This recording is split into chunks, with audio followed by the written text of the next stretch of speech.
ইস্তাজাবু লিল আবদ মা ইয়াদু বিসমিল্লাহ কাতিয়াতির রাহিমিন আলাম ইস্তিজাল। তিনটা কারণে দোয়া কবুল হয় না, বাকি হবে। এবার কিন্তু নিয়ম কিছু হচ্ছে। তিনটা কারণে দোয়া কবুল হয় না, বাকি হবে। এক, পাপের দোয়া করলে কবুল হবে না। আল্লাহ জেনা করছি কেউ যেন না দেখে, আল্লাহ চুরি করছি কেউ যেন না দেখে, এরকম দোয়া কবুল হবে না। দুই, আত্মীয়তা সম্পর্ক ছিন্ন করার দোয়া করলে কবুল হবে না। শ্বশুরের টাকা দিতে চেয়েছিল, দেয়নি, তখন বউকে বলছো তোর বাপের বাড়ি যেন আমাকে আর যাওয়া না লাগে, এই দোয়া কবুল হবে না, এটা আত্মীয়তা সম্পর্ক ছিন্ন করা। তিন, তাড়াহুড়া করলে দোয়া কবুল হবে না। তো সাহাবীগণ বলছেন আগের দুটা তো বুঝলাম ভালো, কিন্তু শেষের তো বুঝতে পারলাম না, তাড়াহুড়া কি জিনিস, পালিশতে জানো তাড়াহুড়া কি জিনিস। তখন আল্লাহ রাসূল বলছেন এটা বুঝতে পারলে না। একুলো ব্যক্তি বলে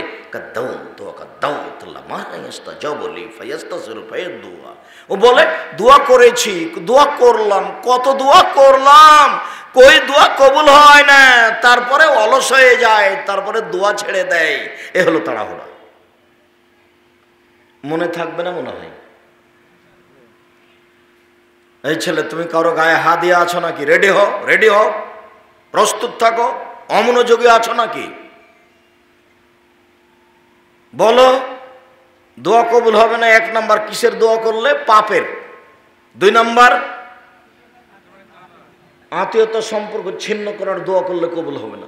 তিন নাম্বার তাড়াহুড়া করলে কবুল হবে। 3 মাস করেছি করে বলছে দেখি হয় না, 6 মাস করে বলছে হয় না। রাসূল সাল্লাল্লাহু আলাইহি ওয়াসাল্লাম বিপদে পড়ে বদদোয়া করেছিলেন। ওই যে ঘটনা, আল্লাহ রাসূল সিজদাতে গেছেন, তখন আবু জাহাল বলে কে পারে মাথা ভঁড়ির উপরে, ভঁড়িটা মাথার উপরে চাপিয়ে দিতে। একজন চাপিয়ে দিল উটের ভঁড়ি, কেউ বলল ফাতেমাকে, ফাতেমা রাদিয়াল্লাহু তাআলা দৌড়িয়ে এসে উটের ভঁড়িটা সরিয়ে দিলেন। আল্লাহ রাসূল উঠে বদদোয়া করলেন, আল্লাহ ওতবা, সাইবা, ওয়ালিদ বিন মুগীরা এদের কিন্তু ধ্বংস করো। অপমান অবস্থায় বদদোয়া করলেন। এই বদদোয়া কবুল হলো 12 বছর পরে বদরের যুদ্ধে। 12 বছর পরে বদরের যুদ্ধে। যুদ্ধের আগে বলে দিয়েছিলেন এইখানে ওদবা পড়ে থাকবে দাগ দিয়ে, এইখানে সাইবা পড়ে থাকবে, এখানে ওয়ালিদ বিন মুগীরা পড়ে থাকবে, এখানে আবু জাহাল। সাহাবীগণ বলছেন যুদ্ধের পরে দেখছি ওইখানে পড়ে আছে, ওইভাবে একবারে দাগ কাটা আছে যেখানে।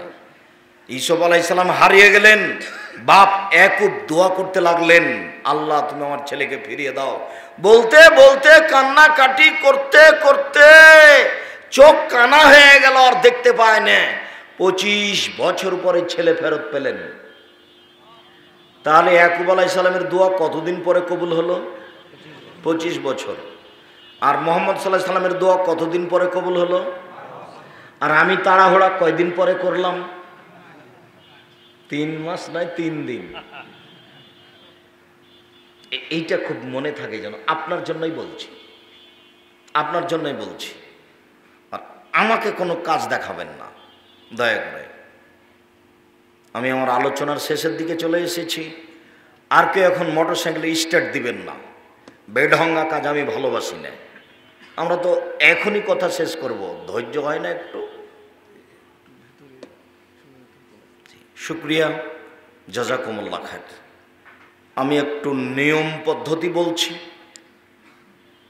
দোয়া করার পূর্বে ইসমে আজম পড়বেন, সুন্দর করে ওযু করবেন, 2 রাকাত সালাত আদায় করবেন। দোয়া কবুলের এটা পদ্ধতি। যারা বিপদে পড়েছে তারা 2 রাকাত সালাত আদায় করে আল্লাহকে বলেছে, তখন এটা কবুল হয়ে গেছে। সুন্দর করে ওযু করবেন, 2 রাকাত সালাত আদায় করবেন। 2 রাকাত সালাত আদায় করার পরে সালাম ফিরে 2 একটা তাসবিহ তাহলিল করবেন। তারপর হাত উঠিয়ে প্রথমে বলবেন ইসমে আজম, আল্লাহুম্মা ইন্নী আসআলুকা বিআন্নাকা আনতাল্লাহ। আল্লাহ তোমার কাছে এই জন্য চাচ্ছি যে তুমি আল্লাহ, তুমি আল্লাহ, এই জন্যই তো চাচ্ছি। আনতাল আহাদুস সামাদুল্লাযী লাম ইয়ালিদ ওয়া লাম ইউলাদ ওয়া লাম ইয়াকুল লাহু কুফুয়ান আহাদ। তুমি একক, নিরপেক্ষ, মুখাপেক্ষীহীন, তুমি কাউকে জন্ম দাওনি, তোমার কাছে কেউ জন্ম নেয়নি, তোমার সমকক্ষ কেউ নেই। এখন খুব খুশি, হ্যাঁ ঠিক হয়েছে, আমি যেটা চাই সেটাই হয়েছে, বেশ ভালো। এখন কি বলতে চাও বলো?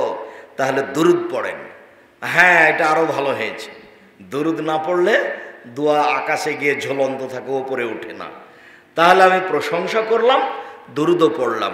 আব্দুর রাজ্জাক সাহেব, আমাদের ইসমে আজম ওই প্রশংসা মনে নেই, তো দুয়ার বইয়ে দেখে নেবেন। তো এখন একটু বলেন না কোনো সহজ পথ।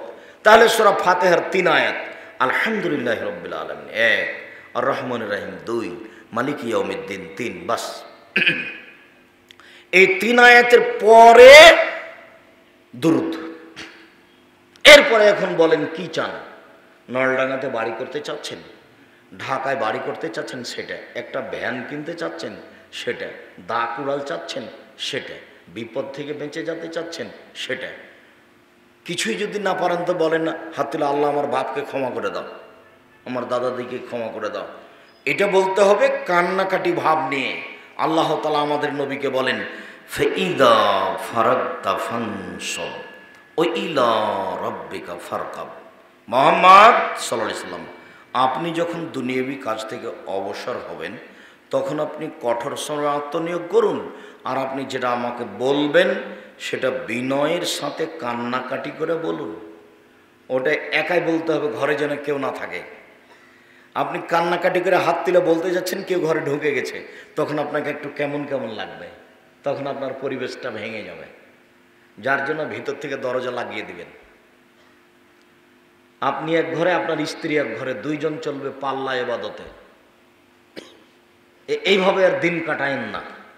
রাসূল সাল্লাল্লাহু আলাইহি সাল্লাম বলেন, সিনফান মিন আহলিন নার লা মারাহুমা, 2 শ্রেণীর মানুষ জাহান্নামে যাবে আমি তাদের দেখিনি। 2 শ্রেণীর মানুষ জাহান্নামে যাবে আমি তাদের দেখিনি।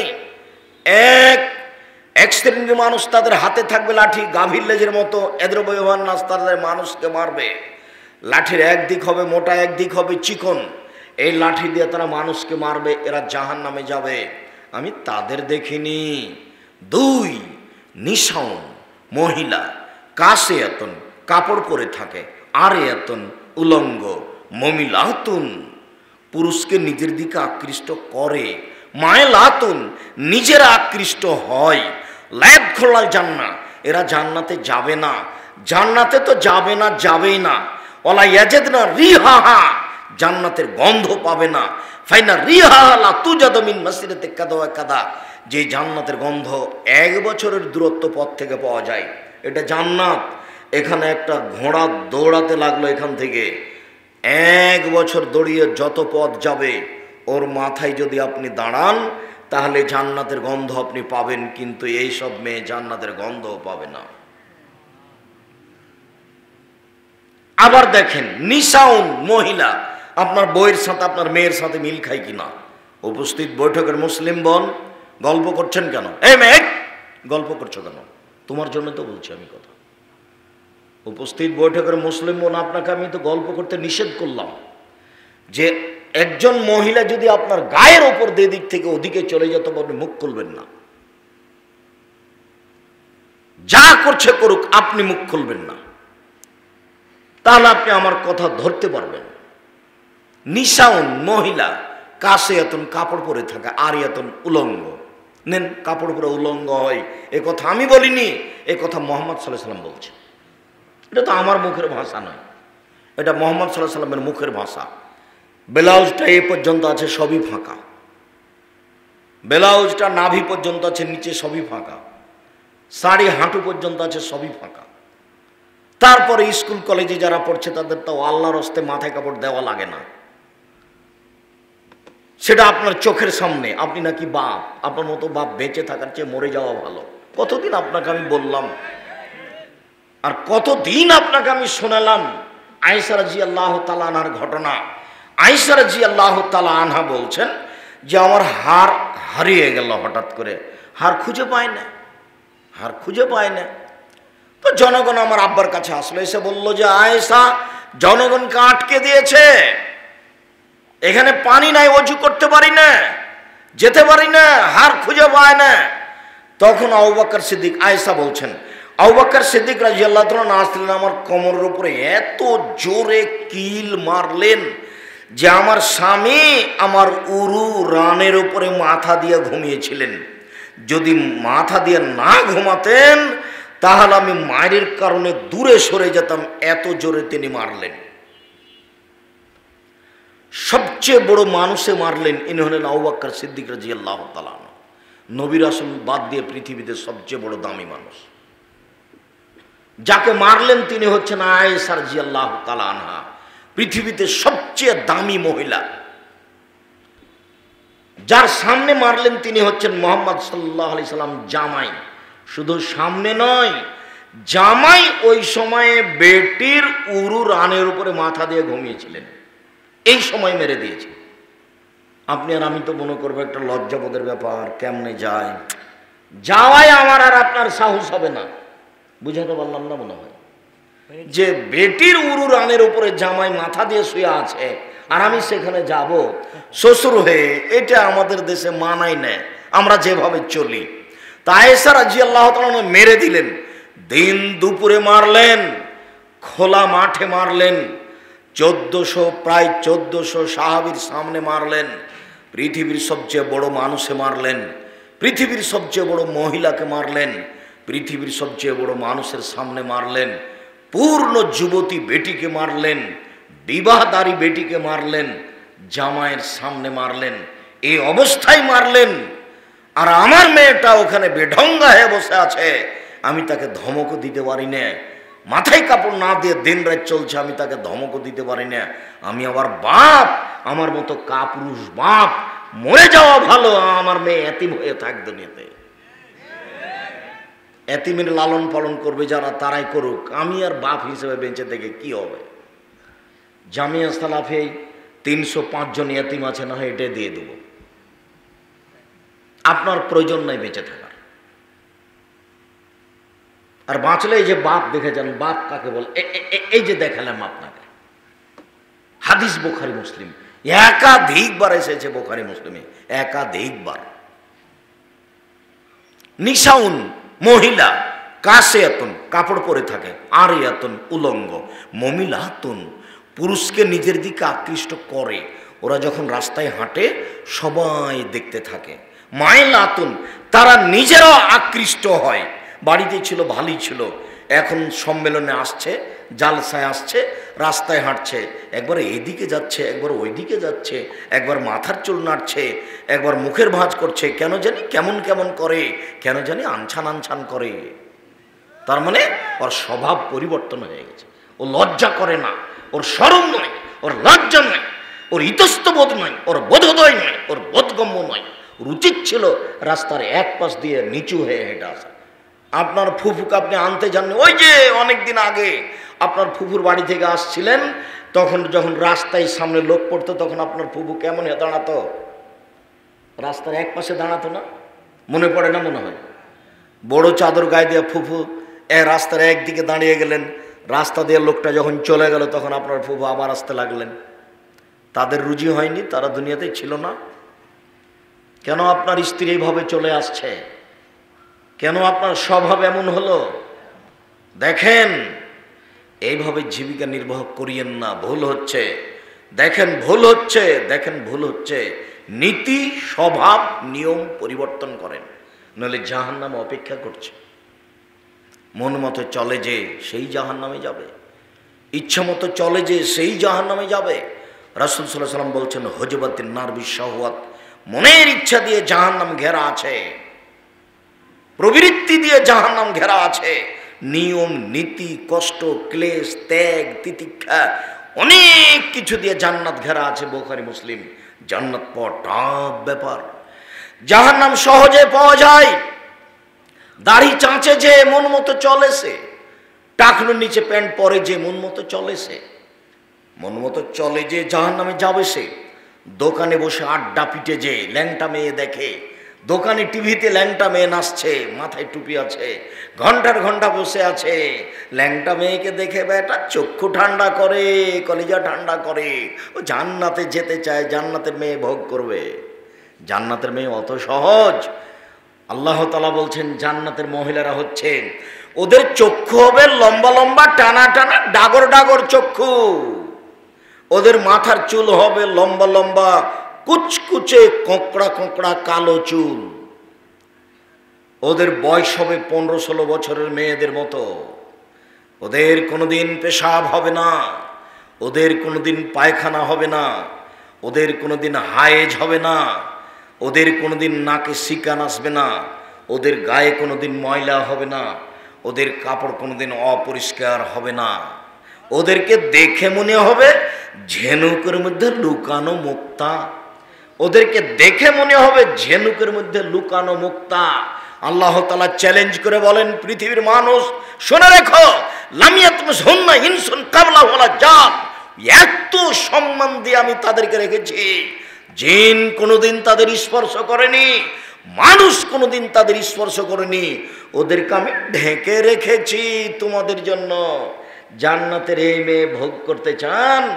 ওই আস্কারা মাস্কারা পরানো মেয়ে, ল্যাংটা মেয়েকে দেখে, যে মেয়ে একেবারে জাহান্নামের দরজায় দাঁড়িয়ে আছে, সেই মেয়েকে দেখে চক্ষু ঠান্ডা করে, কলিজা ঠান্ডা করে আপনি জান্নাতে হিসাব করছেন? সহজ নয়। ওদেরকে ভোগ করার টাফ ব্যাপার। এই ছেলে, তোমাকে বলছি, তোমার মোবাইলে যেন আর কোনোদিন ল্যাংটা মেয়ে না নাচে। এই মেয়ে, তোমাকে বলছি, তোমার মোবাইল হাতেতে এখনই মোবাইল দেখে আস। তোমার বাপের একটু শরম হয় না? তোমার হাতে এত বড় মোবাইল কেন? তোমার বাপের বলে টাকা নাই, তো 10-20 হাজারের মোবাইল তোমার হাতে কেন?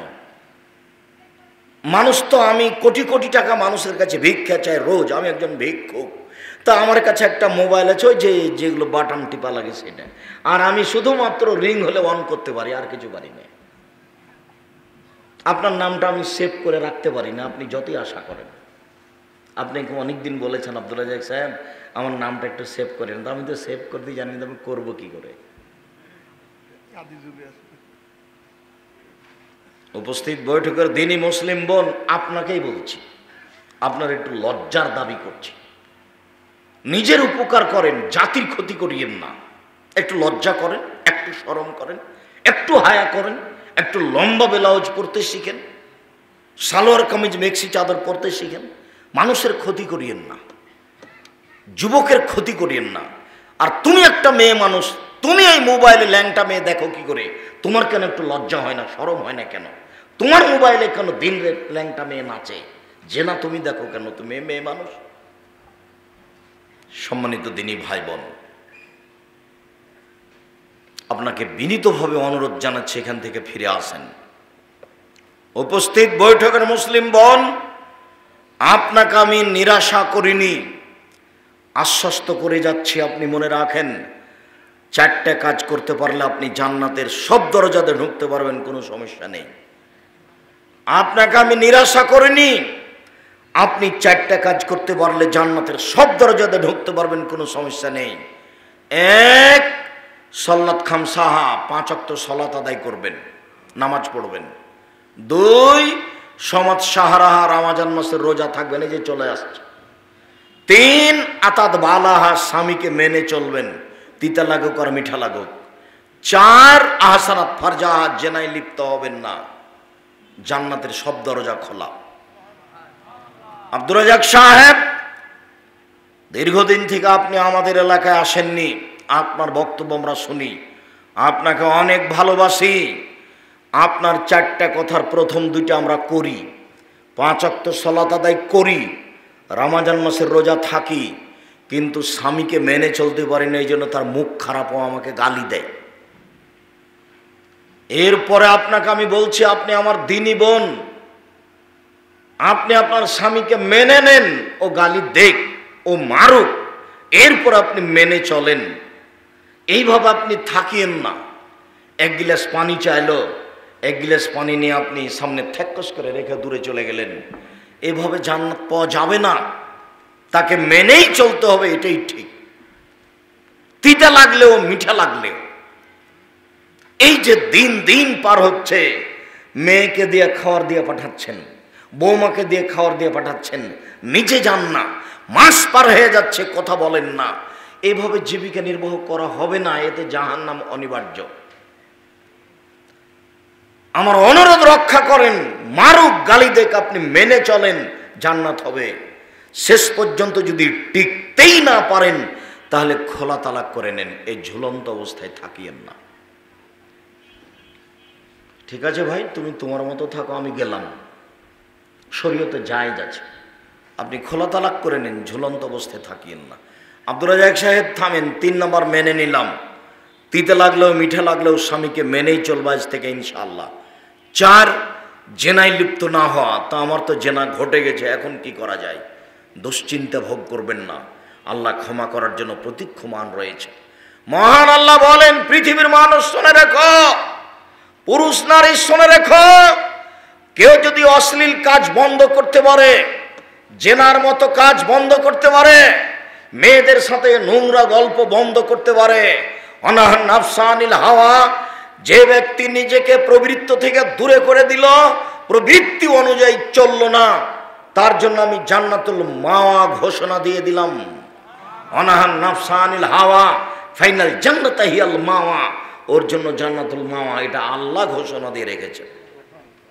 আপনি আজ থেকে পাপ বন্ধ করে দিয়ে কান্নাকাটি করেন, জান্নাতুল মাওয়া হবে ইনশাআল্লাহ, নিশ্চিত হবে, হবেই হবে ইনশাআল্লাহ।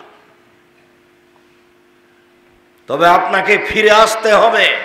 সম্মানিত দিনী বোন, আমি আপনার সাথে দুর্বল কিছু আচরণ করতে চাই না, আপনাকে আমি অনেক ভালোবাসি, তবে আপনাকে এই স্বভাব জরুরি ভিত্তিতে ত্যাগ করতে হবে। এই বোকা মেয়ে, তোমাকে বলছি, তুমি এই তোমার নোংরা স্বভাব ত্যাগ করো। যুবকদেরকে জাহান্নামের দিকে ঠেলে দিয়ে যুবকদেরকে পাপী করে নিজেকে শিক্ষিতা মনে করিও না। ভুল হিসাব, তোমার হাতে যেন আর কোনোদিন এই বড় মোবাইল না থাকে। যুবক, তোমাকে বলছি, এই বড় মোবাইল আজকে পেশাব করে দিয়ে উঠবা, আর কোনোদিন এই মোবাইল হাতে নিবা না। আর আপনাকে আমি পুরুষ হিসাবে বলছি, 5টা জিম্মেদারি পালন করবেন। 1, আতেমা মাতায়েমতা, যেমানের খাচ্ছেন বউকে সেমানের খাওয়াবেন। 2, ফাকসুহা মাক্তাসাইতা, যেমানের কাপড় আপনি পরেন বউকে সেমানের পরাবেন। 3, ওয়ালা তুকাব্বে, বউকে কখনো কটু কথা বলবেন না। বলবেন না যে তোমার ঠোঁটটা মোটা, বলবেন না যে তোমার রং কালো। একবার ঠোঁট মোটা রং কালো বললে 10 বছর ভালোবাসতে পারবে না। সব সময় বলবেন তুমি খুব ভালো, তোমার চাল চলন আমার কাছে খুবই ভালো, খুব প্রশংসা করেন, তাহলে সারা রাত পা টিপে দিতে প্রস্তুত।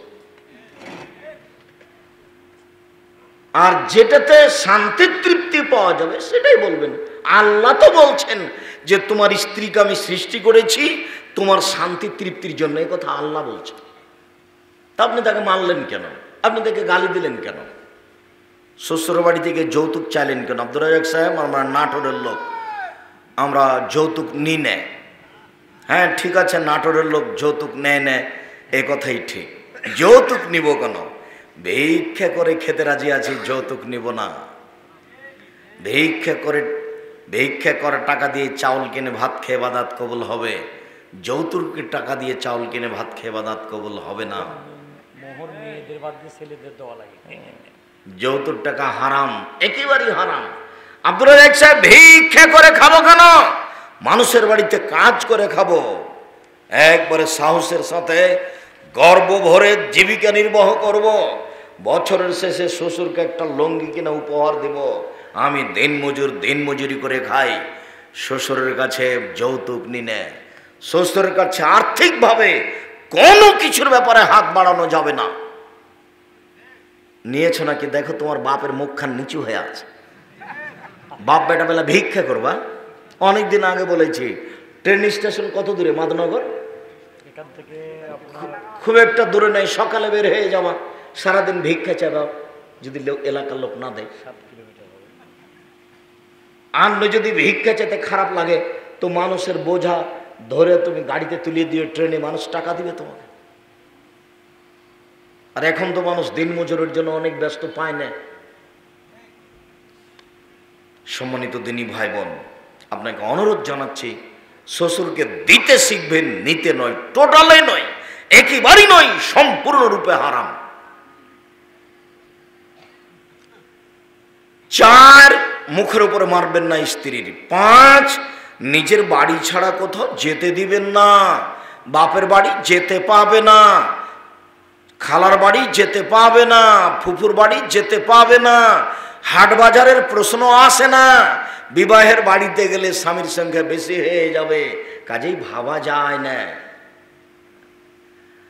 দুর্ঘটনা ছাড়া জরুরি কারণ ছাড়া আপনার স্ত্রী বাড়ি ত্যাগ করতে পারে না।